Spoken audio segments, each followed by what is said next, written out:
তো অন্যান্য সময়কার চাইতে এবার একটু একটু অন্যরকম। আগত নৌকাটা ছিল আর ধানের শেষের নৌকার মধ্যে হইতো, এরা নৌকাটা নাই।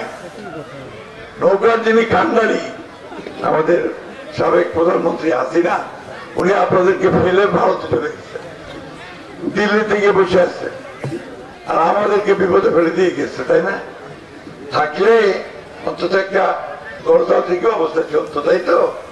এখন আছে নতুন একটা বার কাজটা আমাদের সামনে, আপনাদের ছেলে তার প্রতিনিধি দাঁড়াইছে বেগুনবাড়ির, তাই না?